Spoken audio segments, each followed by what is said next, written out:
They said she was just the IT girl. Quiet, polite, always early, never spoke much.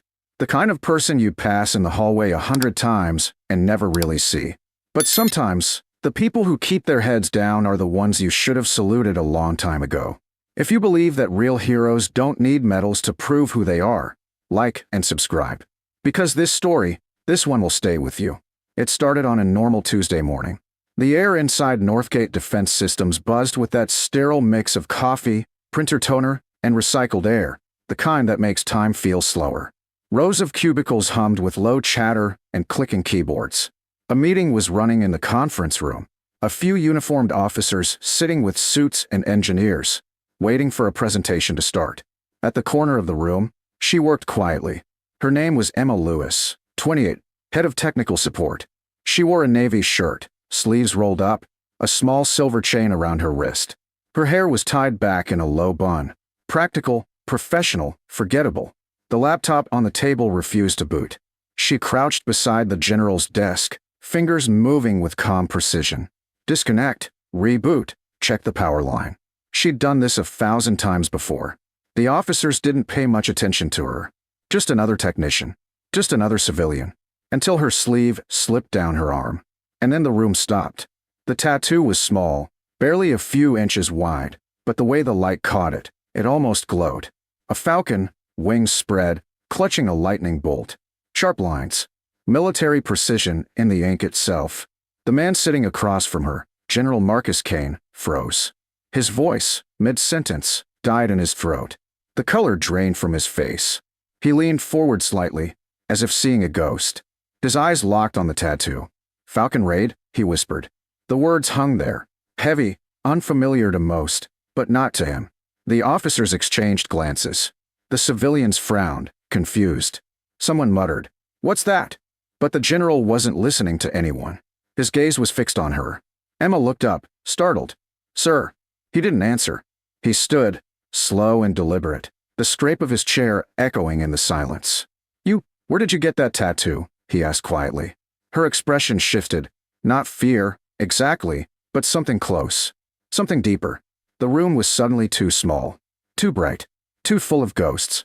She straightened up, wiping her hands on a cloth. "It's just a tattoo, sir," she said, voice steady. "From a long time ago." But his eyes said he knew better. "Falcon Raid." He repeated, his tone barely a whisper now. That wasn't just a name. That was a mission. The younger officers exchanged looks, recognition dawning. The name had floated through rumors and half-brief files for years. A mission deep behind enemy lines. A mission that never officially happened.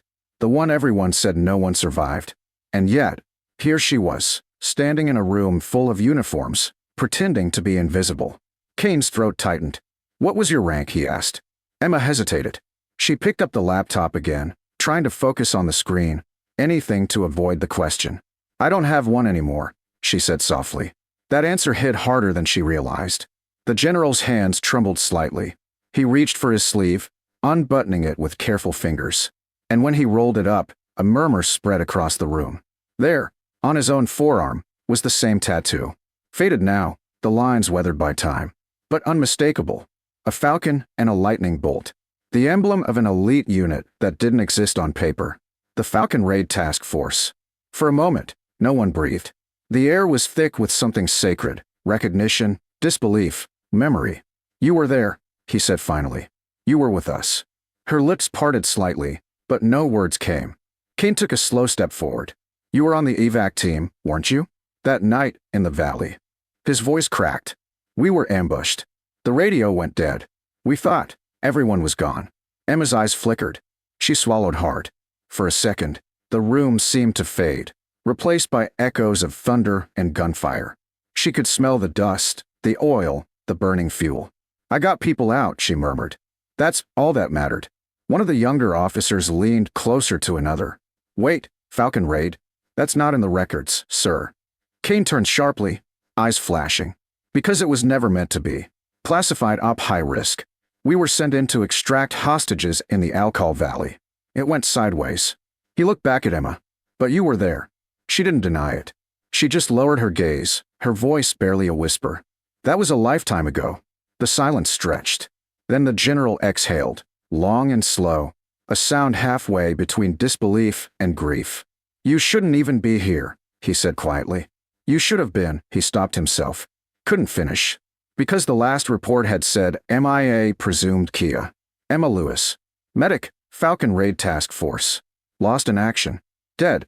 And yet here she was, fixing laptops, avoiding questions, hiding her history under rolled sleeves and silence. Someone in the corner muttered, "Sir, what's going on?" Kane turned toward them, his voice low. "You're looking at someone who saved lives in a place you'll never read about. Someone who carried 3 wounded men through open fire, without backup, without air support. Someone who should have been given every medal we had." Emma's hand froze on the laptop. He looked at her again, softer this time. "Why didn't you come back?" She smiled faintly, almost sad. "Because I wasn't sure I did." The words hit like a weight, sinking into every heart in the room. No one spoke. Even the hum of the fluorescent lights seemed to pause. She finished fixing the laptop in silence. The screen flickered back to life, steady and bright. A small victory in a world that rarely gave her any. She closed it gently, placed it on the table, and turned to leave. But as she reached the door, Kane's voice stopped her one last time. "Sergeant Lewis," he said, his tone formal now. "That's an order." She froze, slowly turned around. The title, one she hadn't heard in years, hung in the air. She didn't correct him, didn't deny it, just gave a quiet nod. And in that moment, everyone in the room realized they were standing in front of someone extraordinary, a woman who'd walked through hell, come back, and decided to disappear into ordinary life. No uniform, no fanfare, no recognition, just a falcon, hidden beneath a rolled-up sleeve, waiting for someone who remembered. The conference room felt colder after that. No one dared to move, afraid that sound itself might break whatever fragile thing was unfolding before them. The general's hands trembled slightly as he stared at her, as if time had folded, pulling ghosts back into the light. "Falcon Raid," he said again, almost to himself this time. "God, it's really you." Emma stayed still, her posture composed, her face unreadable. But there was a flicker, a brief, unmistakable spark of memory behind her eyes. The kind that comes from years spent trying to forget something unforgettable. "I was told everyone was lost," Kane continued softly. "We searched for days. When command pulled us back, I signed the final report myself. I wrote your name, Emma. I wrote it under missing." She blinked, her lips parting just enough to breathe. "You did what you had to do, sir. That place, it wasn't meant for anyone to come back from." The young lieutenant at the end of the table finally spoke up, his voice breaking the spell. "Sir, what was Falcon Raid?" The general didn't take his eyes off her. He answered slowly, as though each word carried the weight of the dead. "It was a rescue op," he said. "Covert. Unacknowledged. We went in to extract 7 aid workers held by insurgents. Night insertion, 0 visibility, no air support. Half the squad was hit before we even reached the compound." He paused. The room was silent except for the faint hum of the laptop she'd just repaired. "She was our medic," he went on. "Not supposed to be there that night. Her transport broke down, and she volunteered to take a seat on the last bird out. When everything went to hell, it was her voice we heard on comms, dragging bodies through the sand, patching us up with nothing but gauze and willpower." Emma's gaze dropped to the floor. Her knuckles whitened around the cloth in her hand. "I wasn't trying to be a hero," she murmured. "I was just trying to keep people alive." Kane swallowed hard. "You did more than that. You were the reason any of us made it back. I remember seeing the chopper lift. I thought you were behind me. When the flash hit," his voice faltered.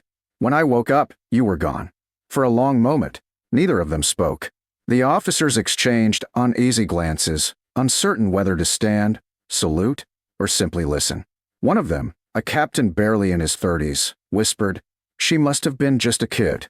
Emma gave a faint smile. 21, she said quietly. "Old enough to understand what dying felt like. Young enough to think it wouldn't happen to me." She turned toward the window, watching the sunlight spill across the glass table.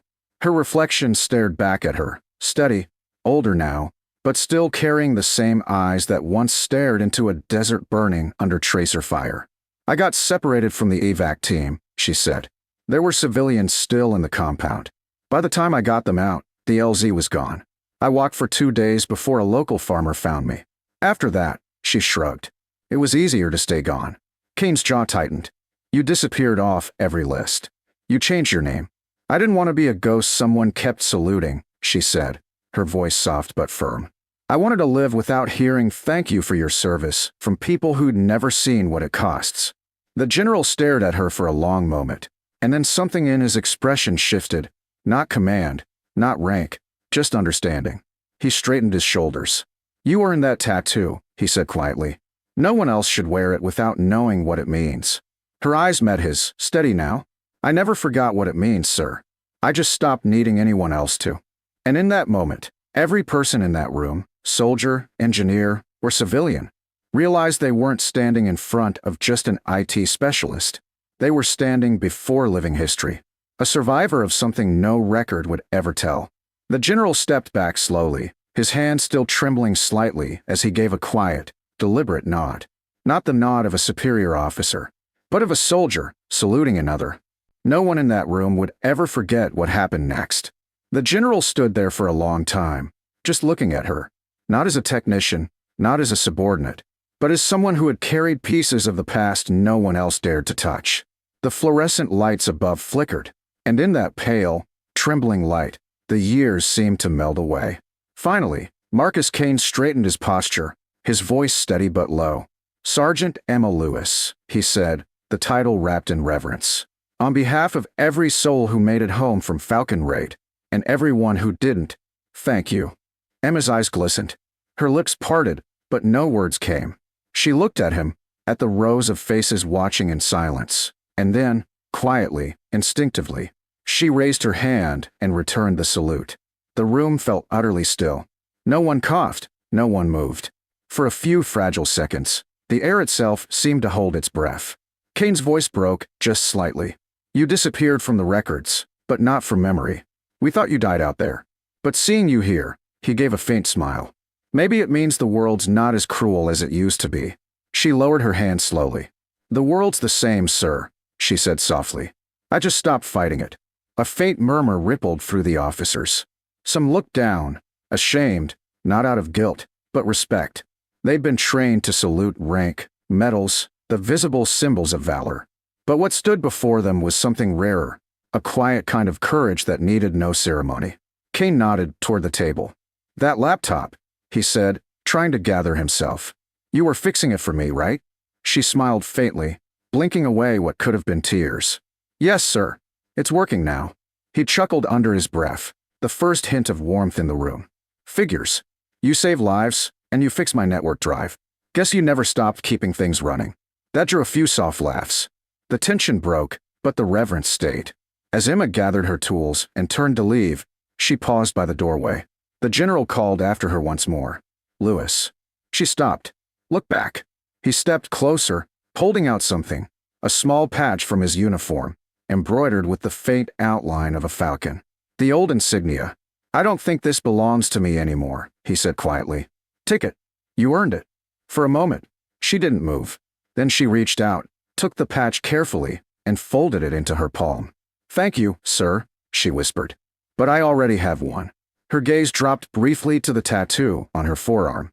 The falcon, the same one she'd carried for years, through fire, dust, and silence. Kane followed her eyes, then nodded with a faint, almost broken smile. Yeah, he murmured. You do. She turned and walked out of the room. Quiet footsteps down the hallway, disappearing into the ordinary hum of office life. Within seconds, it was as if she had never been there.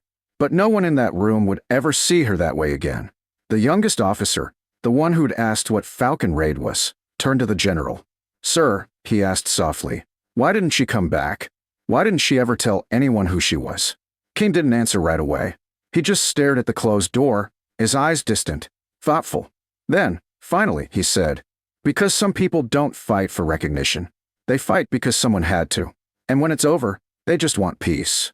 He glanced down at his own tattoo, the fading falcon on his arm, and for the first time in years, it didn't feel like a memory of loss.